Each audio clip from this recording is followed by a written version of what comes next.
Hi, Mickey Fulp, MercenaryGeologist.com, at Mercenary Geo, 51,500 Twitter followers. We're here again for a CEO interview with my buddy, Mike Hudson. Mickey.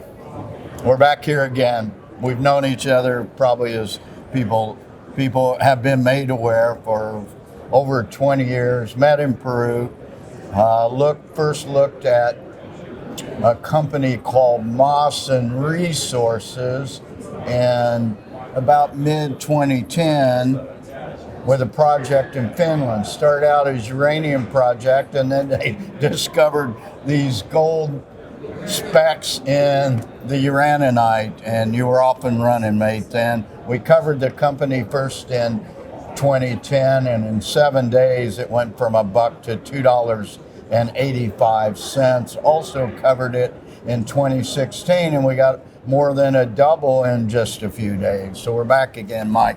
Tell us what's going on with Mawson now. That's a great intro, Mickey. Well, hopefully you can bring your magic to the table again. Let me say that. But we were drilling when you were talking there about 2011. Drilled that high grade system. Still stands as Europe's best drill hole drilled by a TSX company in the last 10 years. So on a gold basis.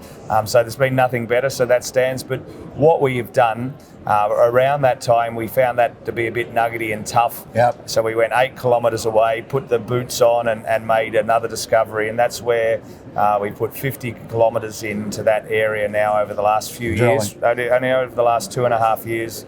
Maiden resource. And we've tripled the meters into that maiden resource. We'll come out with a new resource after this drill program and a Q2, Q3 this year. And it's really off and running.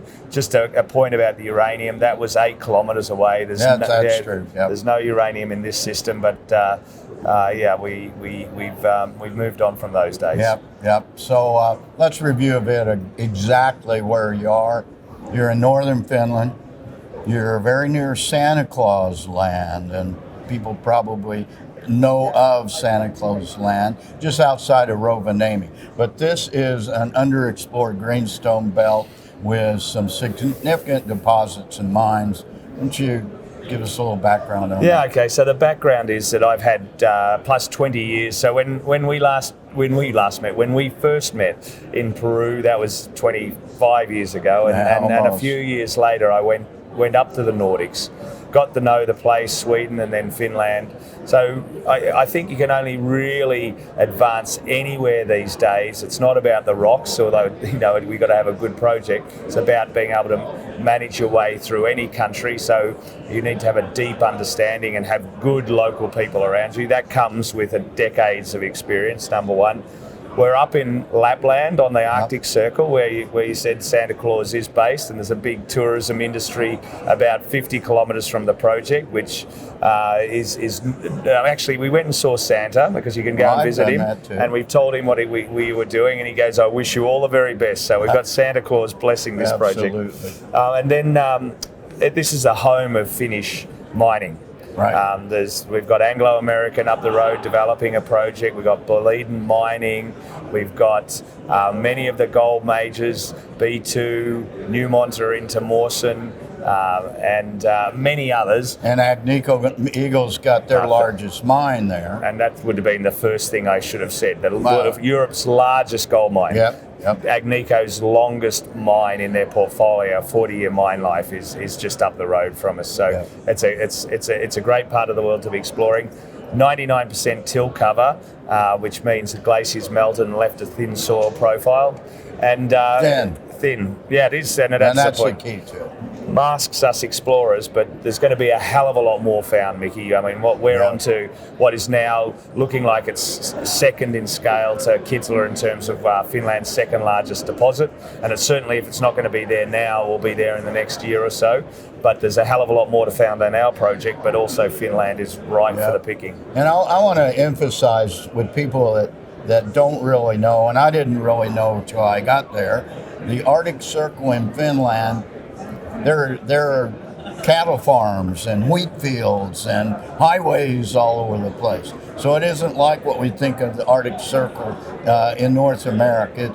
It's cold climate, it's continental climate, I suppose, but it's not bitterly cold like it is in North America. I mean, imagine a farm above the Arctic Circle. And they're all over the place there, right? Yeah, no, absolutely. It's all year round working. In fact, winter is our main drill season, where we make the super highways on the ice. And simply put, I say it's bloody cold for an Australian, but mild for you North Americans. Hey, this is my 1 week of winter here in Toronto. Yeah, well, that's right. Unfortunately, we got a bunch of Vancouverites that brought Vancouver weather here, but I guess it beats the bitter cold. So yeah, no, absolutely. Yeah. So you're doing 15,000 meters of drilling. You've had up to 5 rigs on the property. Yep. That's nearly finished, correct? Well, it's nearly finished in terms of executing, but it's just starting in terms of news flow. Of assay results. Yeah, so we're going to end up with 30 plus holes, 35 holes into the project this winter. We've released 9 of those, so there's still a hell of a lot more to come.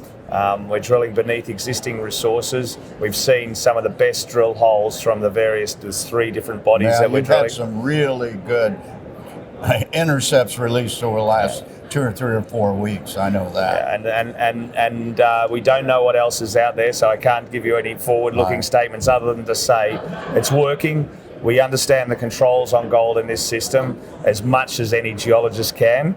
I think it's taken a lot of brain work and drilling to get on top of this, but that's a key point, right? We're all about de-risking in this business. That's all we're doing, is de-risking nature and not spending another dollar more when you get to that point. Well, clearly in Finland we're at the other end of the spectrum, where we're rapidly creating resources and high grades too, right? That's the key point. High grades over significant widths. That's right. These aren't narrow little vein intercepts. These are bulk mineable underground widths for sure.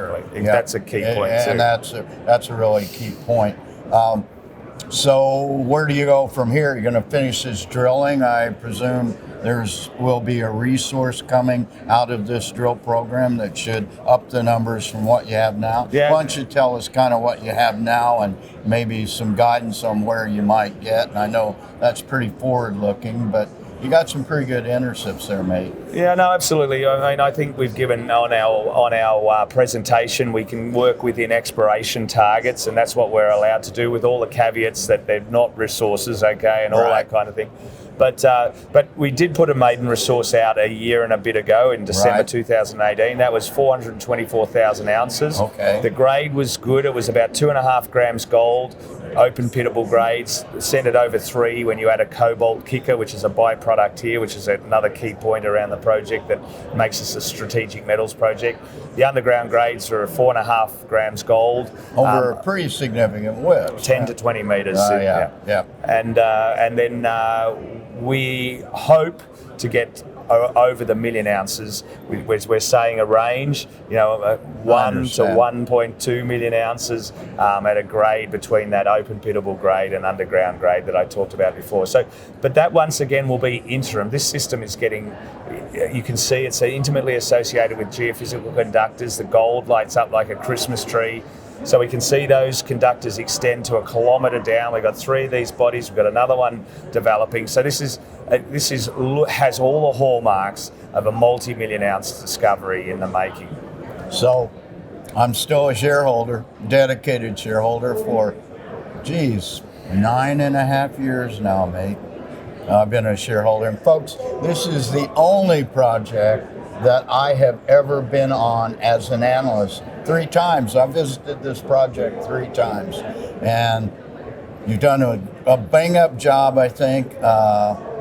It looks like you've got catalysts coming. Let's talk a little bit about what's happened to your market cap during this market correction we're undergoing. So a couple of weeks ago, you hit a 52-week high of 31 cents, and then the sell-off came. So give us some idea of market cap and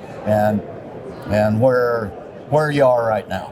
Yeah, so we did a financing in early November at 16 cents. Right. And that was a difficult time. That was a challenging financing. We brought some key new shareholders to the table, some very well-known capital market funds and people that will really help advance this project. 16 cents, then by January, end of January, we doubled. And it was and that was a great run up, and that was, I think, a reflection on exploration being rewarded, and we were doing a lot of work. And there was that dichotomy of companies being rewarded and not. Then that became a correction around this whole virus that seems to be spreading around the world. Hopefully, it's not here in Toronto at the moment.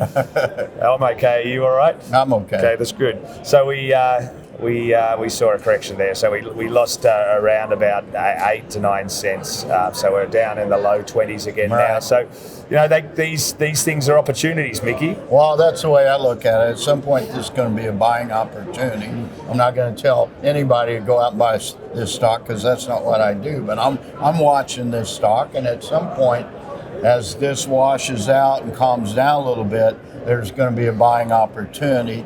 Like I said, still a shareholder. I've taken money off the table in the past. I have bought back in the past. At some point, I may buy back in again, but do your own due diligence. See what you think about Mawson Resources. Mike, my friend, thank you once again. Thanks, Mickey. Ciao for now.